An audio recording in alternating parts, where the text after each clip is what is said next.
Hi, everybody. Welcome to the Empowered Teams podcast. My name is Toby. And I'm Eric. Took the words right out of my mouth. All right. We're having a bit of fun today because this is actually a second try at doing this podcast because, my friend... Yeah, I mean, we messed up and we didn't run a check on all the gear, so of course Toby's mic was not recording last time. So it's gonna happen. It's gonna happen, and you learn from your mistakes. So it's an example of our forward failure in what we were doing. For sure. For sure. So what's the subject of today's podcast? I think that's one of the things that's really exciting in video games world at the moment is Wolong Final Dynasty, launched by Ninja Games. Were really Team exciting. Ninja. Sorry, Team Ninja. Yeah, I'm going to get shot. Yeah, same difference. Yeah. You know, in the tradition of Neo, in the tradition of Dark Souls, so is this Soulsborne, as they call it, genre. Where, well, what is this genre? Well, this genre is about making difficulty a game mechanic, and it's a game mechanic from which you not only get entertainment, but you learn. Yeah. Do you want to say something on that, Eric? No. I think it's they're games that became, especially the first few Dark Souls games became sort of infamous for their difficulty and for what it represented and how frustrated people got, right? But basically what they're doing to a certain extent is just following in the footsteps of lots of older titles from maybe I'd say the 80s sort of arcade era, where at the time difficulty was a financial incentive, because what they were doing was literally, since you had to spend a coin every time you played, the way to make money with the game was to make it either short enough that you would play many, many, many times, or hard enough that you would fail many, many, many times at trying to get better and better. They couldn't have you play 3 hours straight without putting a new coin in. So they had to find some way to do that. And what happened with the first Dark Souls games, and since then this whole genre that's emerged of Souls-like titles, is that they said, well, the underlying mechanics and the basic systems built into video games these days are actually, very much a result of these games from the 80s. So difficulty is the bit that makes it interesting. It's the bit that drives you forward. Trying to overcome an obstacle, trying to figure out how to get past something that is tough, that is,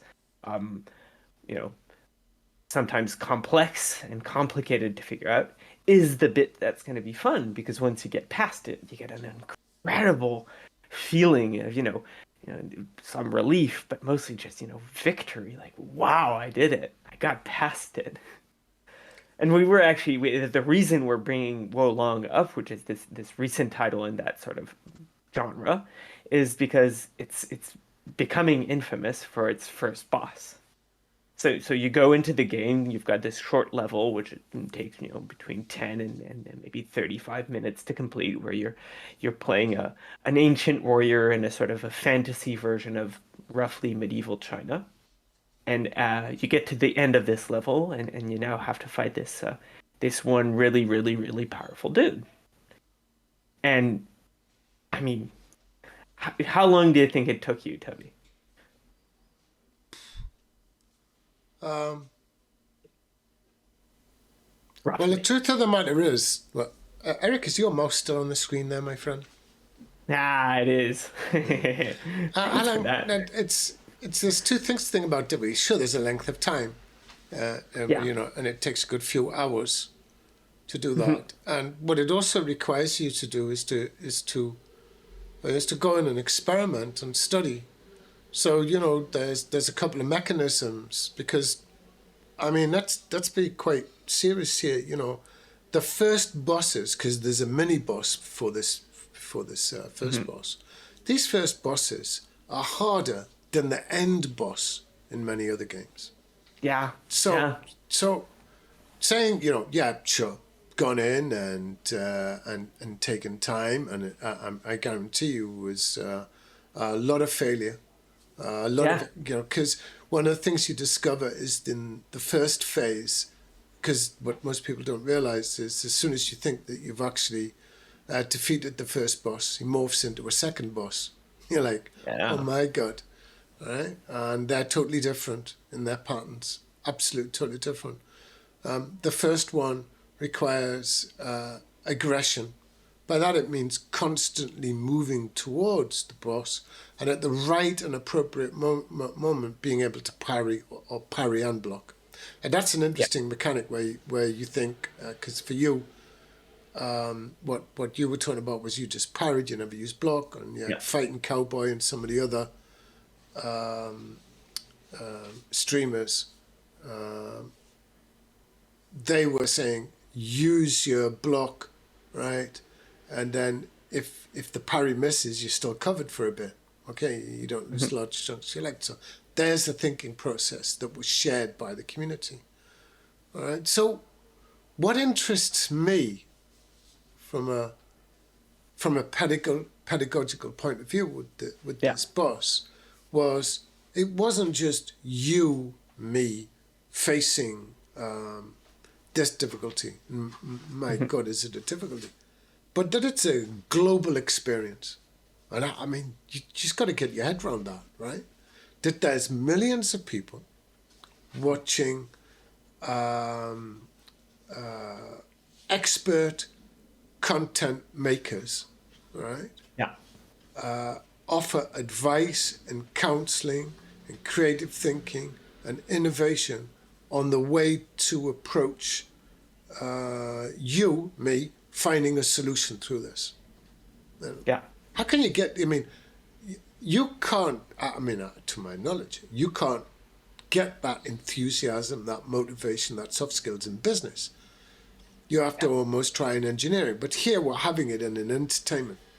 And I think the other thing, it breaks a rule. Well, what rule does it break?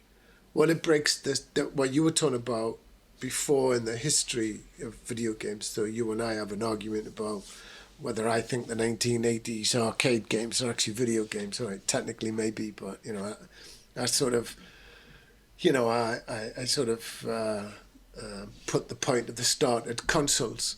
But you're right in terms of looking at how the pedagogy, because when the suits are in charge in the big studios, well, what's their main principle? Well, I want a product that can have mass appeal, mass entertainment, and make large revenue. So I am not going to make difficulty the main principle. I'm actually going to make ease of play and fun.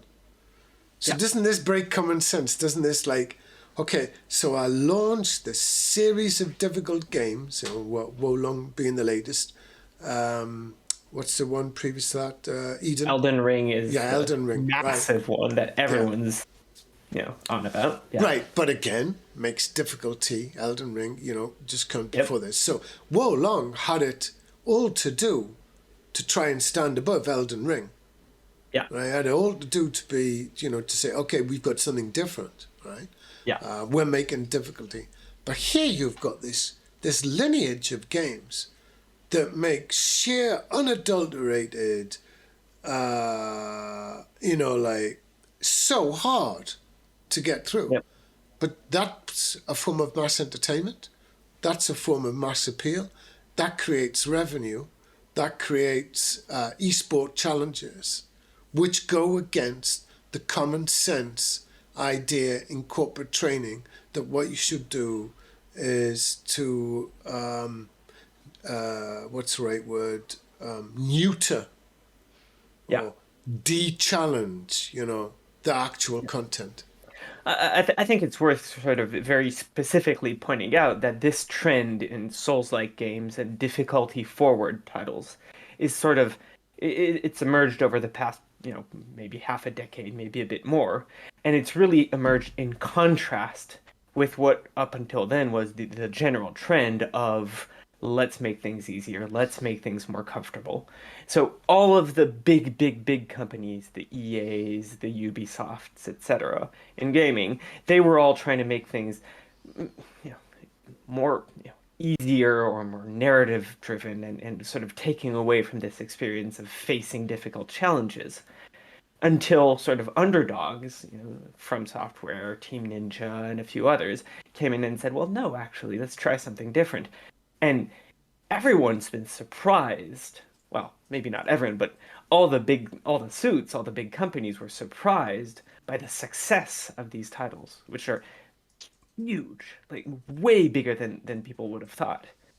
No, I And what think. we're seeing is, Yeah. yeah, go No, ahead. no, go on. No, sorry, carry on. No, I mean, what we're seeing is this trend towards people actually looking for more interesting experiences instead of looking for something that's just comfortable, right? And we're shifting back into that. And so if I remember correctly, the point where we decided to make this video was when we were discussing and we were saying, imagine having that in business training, Right. right? In corporate training. Imagine something that's a difficulty focus. And it's impossible. No, they would Can't laugh you out. happen. Somehow, LMS content, learning management systems, and the content that's driven it, and somehow they think by having videos stitched together with questionnaires, no matter how much sexy, in some sort of workflow, is going to train you in soft skills, for example, or creative thinking, or teamwork and leadership, right? And that the idea that as you go through this, that that it has minimum difficulty, because what you don't want to do is, because you don't want to create any negative emotion with the participants, that somehow if you create negative emotion, what you're doing is wrong, right? Yep. If you create conflict or if you upset them. Yet here, right, I mean, people get so upset they throw their controllers through their screens. They write letters of complaint to the games publishers saying, "I want my money back and I want the baby game, please." Yeah. And I hope that From Software and the others have actually kept all the letters they've got and framed them, all right? Because it's now a badge of honor that you've been through the games, that you know how to do this, because it separates the skill from the non-skilled. It separates those that are learning, because really there are two principles at place here. If there's no difficulty, if there's no challenge, then there's no learning.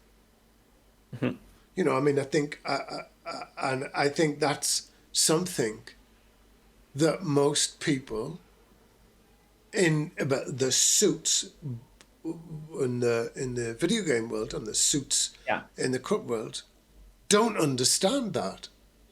Somehow there's, I know Chris Argyris has talked about skilled unawareness and skilled incompetence, but it's not until you actually see it at work here, all right, that nobody asks the question about difficulty. Everybody runs away from conflict. Everybody steers away from it. It's not surprising that the feedback sheets that you fill in at the end of a workshop or a course are called happy sheets. Because there's only one fun. How happy were you? If you're not happy, the course failed. If they're happy, you won. I think one of the things is there's a lot for these these suits, be it on the gaming side or on the training side. There's a lot of it's like feedback driven content happening where they ask people to have a quick run through the experience, not the full thing, not spending hours training, just you do 30 minutes of the training, and then you tell them what you thought. You tell them your surface thoughts. Well, if you take a game like Wolong, after the 30 minutes, if you face that boss a few times, what you're going to think is it's impossible. I'm never going to get past it because you're at that point in the experience where it's just frustrating. Yeah. But it's totally missing the point that if you persevere for, I don't know, an extra hour or so, then you get to a point where all that sort of funnels into, wow, it was amazing. I got past that. I never thought I could. And so if you design the experience based on a surface experience, a surface sort of just a walk through the park, you're going to design something that's boring. You were talking about LMS, but we've seen it happen also in, one-on-one training or team training, where, companies will go for team building more than training because they think that that's what people want. They think that their teams are going to feel more comfortable and be happier if they have an experience that's fun. Even if there's no actual outcome, they don't care about that. And they're Well, missing the point. it's not that they don't care. I think you're right to say that's not their kind. They don't understand that they should care. Yeah. Do you see what I mean? Right? Right? Yeah. Because for me, team is oxymoron. A sales team, it's an oxymoron. A business team, it's an oxymoron. It doesn't make sense. They don't know what it. If you ask them what is a team, they have no idea. Right? There's no definition of what a team. It's I was talking with my daughter the other day about this thing about Wolong and etc. And I wrote down what she said. She said, "You learn things in a non-permanent way." That's what she was referring to finishing your A levels as. You learn things in a non-permanent way. So you're perhaps under for the A levels going into university. You learn intensively, and then after 3 days, you don't remember a thing. Yeah. Right. After the exam, it's gone. And that's exactly the same for business. You may learn intensively, but it has absolutely no impact and makes no difference in your life because it's just knowledge that's irrelevant. Yeah. Whereas, sort of on the flip side of that, if we take experiences like the typical example is the very difficult first boss in these Souls-like games, where one of the things that you notice is the first time you go for it, it takes hours and hours and hours. We have this great experience where we were running corporate training for some top executives and our team, all playing a game called Lords of the Fallen, which is in that same genre and has, in the same way, a very difficult first boss. And we were all going through it, and I mean, it was we had one of our colleagues who diligently was marking down every time he tried and failed at beating the boss, and he counted that up to 127 tries. Yeah. It took hours. Yeah. And the thing is, if you then go 3 or 4 games down the line, you've played these games a few times, you've gotten used to the systems, you understand how it's functioning. It's not even that you understand the game's mechanics, it's that you've learned the mindset. You learned how to look for things to train on, how to look for patterns to learn. You've learned how to look for skills that you can train. And instead of taking 127 tries, it might take 15. Not because you've got better motor skills or you've got better understanding of the mechanics themselves. It's that the way you've learned to learn has evolved, and you can now get much quicker at evolving in this sort of stuff. So right? If you take that, right on. If you take that principle, learn to learn, right? In the same way you ask what is a business team, right? People get it theoretically. That's what happened on that series of workshops we led. Because what we were actually trying to do is get people to explain it and then to do it. But you remember when the executives were going through the experience and they were being defeated, what arises is negative emotions. So in the learning process, the piece that's missed is the emotions. Everybody focuses on the intellectual side and the acquisition of knowledge, but they don't realize it's the emotional foundation that you got that allows you to keep on learning. So what are these two components that we're talking about here? We're talking about that you've actually got self-awareness, all right? And if you've got self-awareness with self-control, that you can direct your attention to what's happening in front of you, all right? Yeah. And that you don't get pulled down by despondency, by despair, or by giving up, but that you keep coming back, you have control, you keep coming back with your awareness. These are the first two elements of emotional intelligence, right? So in the key foundation that sits under learning to learn is emotional intelligence. But to my knowledge, nobody explains it like that. Nobody explains it at this finer detail, right? But yet if you watch people play video games, you know, and you know, one of my heroes out there is Fighting Cowboy. I know you've got some other ones. Why? Because what he does, which is that learning to learn process, is he's reduced his time to defeat or time to winning because he's played all of these all the way through, and he's looking at finding, not shortcuts is not the right way, but finding the best approach to solve the problem and sharing that publicly with what he's doing. That's what he's sharing, is his intelligence, and this we mean emotional as well as creative intelligence, because he's learning to collaborate, he's learning to communicate, he's learning to be action orientated, all right? He's learning to set goals so people can set goals. So we suddenly become part of this wider community of all sharing this experience of solving difficulty. And these are the same parameters that you need within a business team. They're absolutely no different. Yeah. In fact, I guarantee you CEOs would absolutely bite your hand off if you could turn up with a team of people like this. So I think what I wanted to do was to put it into, you know, if you can help me flesh it out, was into something we've talked about before, which is the SuHaRi. Okay, so where does SuHaRi come from? It comes from the study of Budo in Japan, which is generally applicable to most martial arts. But it's not just to martial arts. I think in our rerun before, you came up with the chef and the omelette example. Remember that? Yeah. So you can do that. I'll be able to explain that one for sure. So these three words refer to a learning to learn process, where you're going from the sure is learning the basic techniques to mastering the basic techniques, and it takes time. It can't be done in 5 minutes, you know.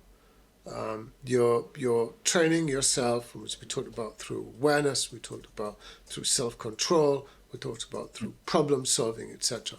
But these are not one-off things. They're consciously repeating, if you want, consciously repeating a training session to do this. So if you're thinking of this in martial arts, it's like white belt to brown belt. Okay. Yeah. In a sense, it's that step when you're trying to do something for the first few times. You don't really know what you're doing. You're trying to figure out the rules of the game by trying something again and again and again until it starts making sense. Totally. It's your basic techniques. All right. Yeah. In Japanese, it's kion, all right? So it's the basic techniques, and this is your foundation that you're building upon, all right?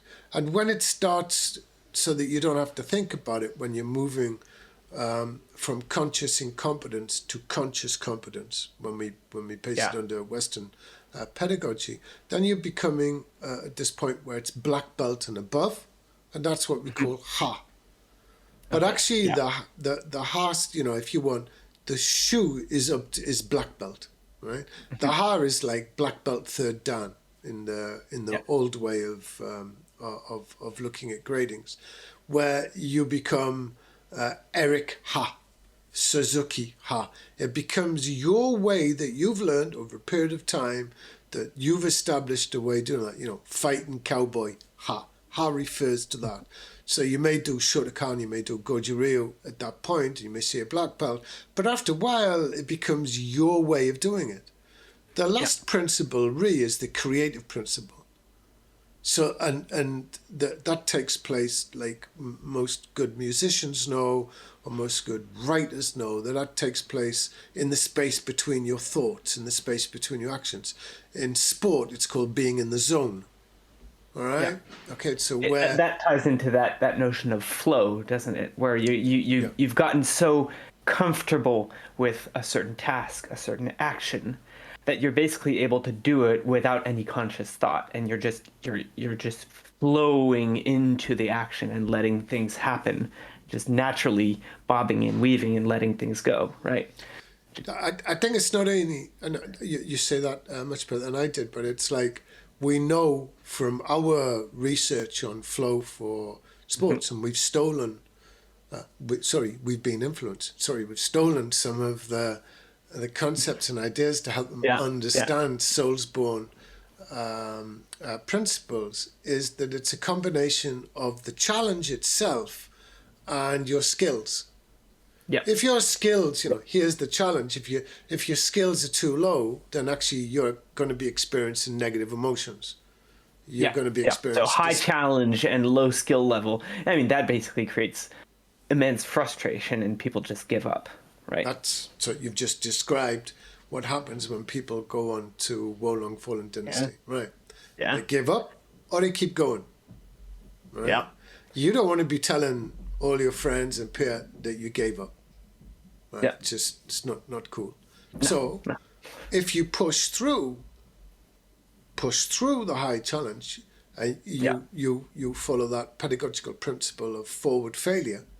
yeah, By forward failure, I mean it's trial and error experimentation. yeah. It's iteratively. It's not just go in and keep repeating, doing the same thing, Yep. and hope then Yep. something magically is going to happen that's different. No, Mhm, what I mhm. mean is you're trying different ways, or you have a way that you've found, but you haven't executed it well enough yet, Yeah. which is typically the problem within because what as we all know in Soulsborne, one small error, right, it's not No, forgiven. you It's go right back to the start, so to right. speak. Okay, and so it really helps with the heightened awareness that you don't want to go Yeah, through all that again, right? Of yeah, 10 minutes and two buses, etc. Because most people don't understand in the Wolong thing.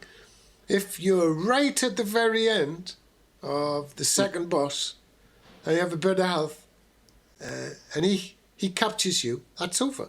You have to go and you repeat have to the start the whole thing again. whole thing again. All right. So Yep, yep. this is the same in Eh, sport as well. So yeah. sorry, Red. Yeah, yeah, absolutely. If you think about it, like you're in a team sport, if you lose a match because at the very end you failed and the other team, put the ball in the net or whatever that sport is, well, you're gonna have to start all over again by trying to beat them, the second time around. It's the exact same thing, and so you train and you train and you train until you reach that point where you're mastery level, right? You reach that ha-ri stage, lets your team as a whole beat the other team because you've trained, because you've created that skill set.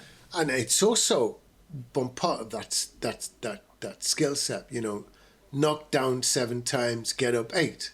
Okay. Yep. And so, how many times have we watched an Overwatch game?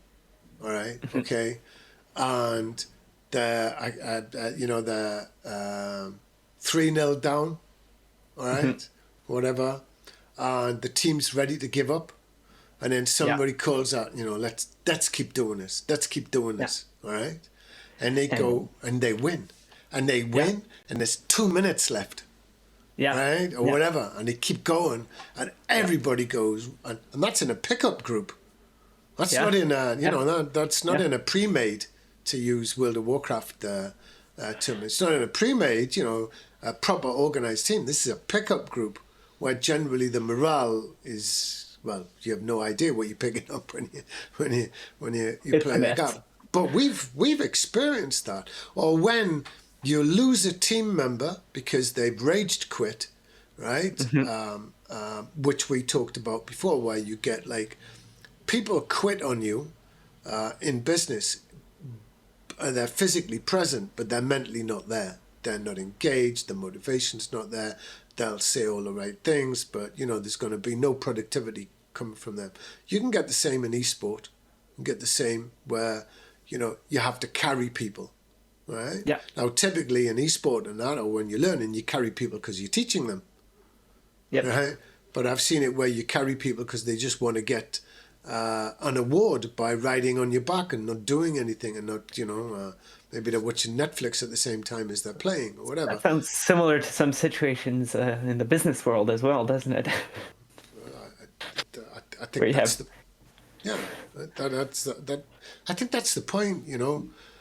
I think whether we're talking about Soulsborne, which are typically RPG single player games, yeah, Overwatch, League of Legends, multiplayer games, great multiplayer games. Mm-hmm. You need people committed. I think for most people who are listening to this, they may not understand, but SUNK, our leadership and teamwork multiplayer, is, and I remember it, is Soulsborne inspired. We made difficulty the central principle of this game. So, for example, we were doing a presentation last week with a big consultancy firm. One of the things that they were like blown away about was, the idea. Typically, the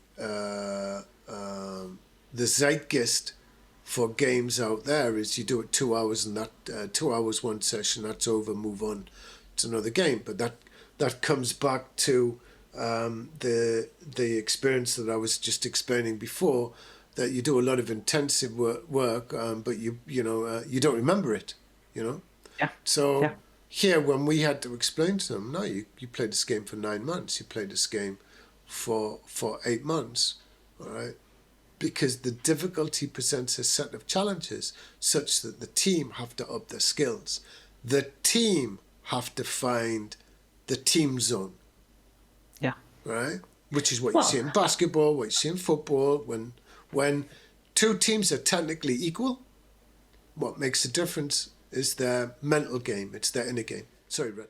No. It's just I think it's interesting if you sort of take that sort of comparison to sports again. If you imagine a game, some sort of a team sport where if you've beat it once, you'll be able to beat it every single time, right? Imagine, I don't know, something like,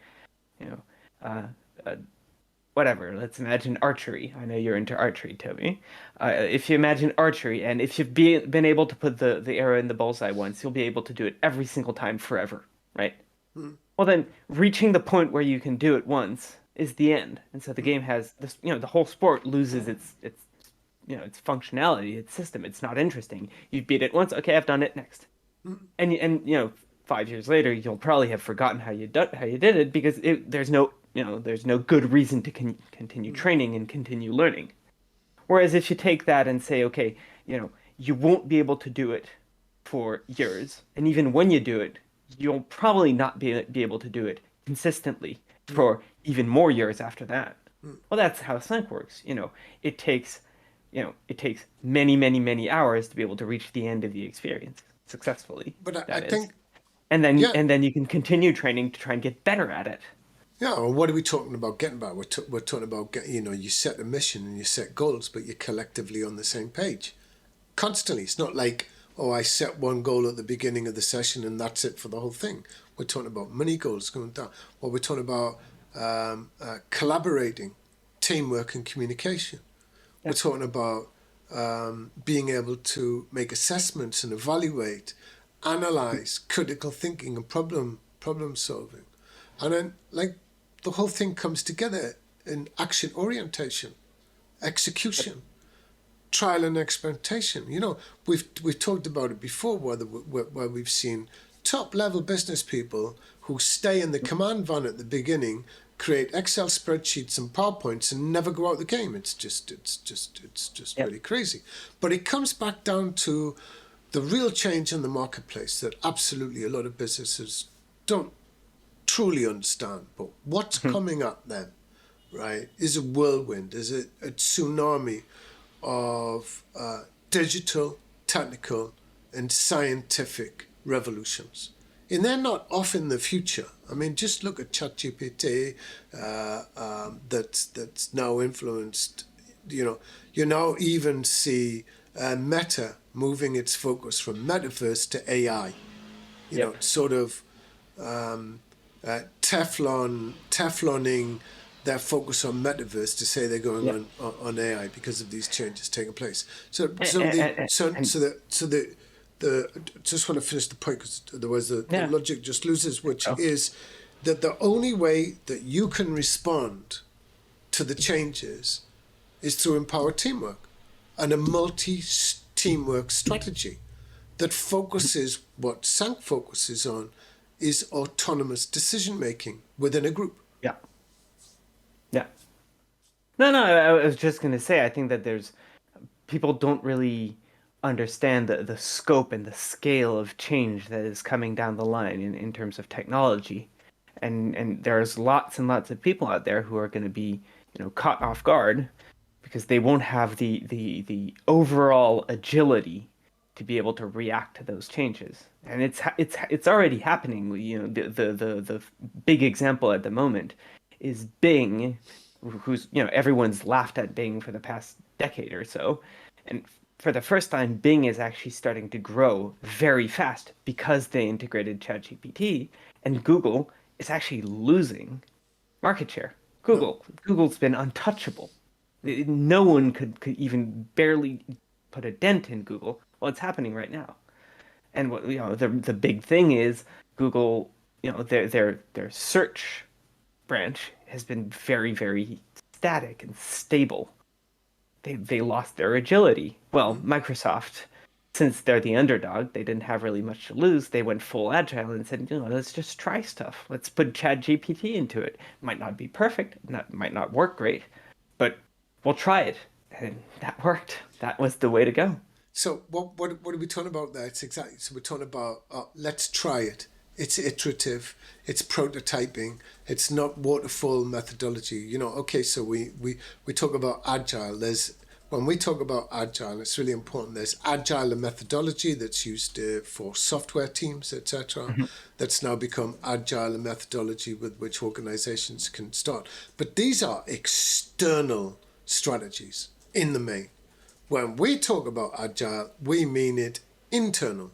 It's the inner game of agility, not the external game of agility, though that's just as important. When we talk about the inner game of agility, it's the ability to adapt at speed to change. That requires skills, right? Mm. And those skills require honing and training and working, it comes back to that enigma for many business people who understand hard skills, who are comfortable with hard skills. Hard skills are macho, makes you look good. You get a badge on your door, how higher up the organization you go. Soft skills, CV. Yeah. Soft skills don't have the same, they don't have the same fame attached at the moment, all right? Yeah. But when we see soft skills applied in basketball or in football, that is, we see the team working on a telepathic radar to go and win, we can say their mental game is at the top. That's what took them through. That's what kept them going. Well, it's that mental game that we're talking about here in understanding the role of difficulty in game design and learning. We took a long way to come round to it, that if you want to get good, if you really want to make teams function, being able to make decisions through empowerment, then you're going to have to create simulations that represent levels of difficulty that they can train again and again and again on, So, so that's the key. That's key. I just had a pop-up turn up on my screen. Thank you very much, Windows. I'm looking at the time now. We've just done 39 minutes here. So the object of doing our podcast is not to do a slick presentation where we have all the bullet points laid out. It's to create a conversation. It's to almost folksy present some difficult principles and controversial principles that the world of corporate learning could adopt from the video games world, particularly as we see that the metaverse is now being reduced to what it was, which was hype, though some of it's very interesting in terms of the approach, that it's really the games world, the video games world, that is going to be the future of augmented reality and simulations for businesses. If anyone listening to this on any platform has, questions, comments, or just ideas they want to share, we'd really, really like to hear what what your thoughts are. It could drive the conversation forward, and it'd be interesting for us to be able to react to. And of course, like always, if you guys like this, please like and subscribe down there, for sure. And I think we'll catch you all on the next one, right? Thank you very much. See you guys. Thanks, everyone. Bye.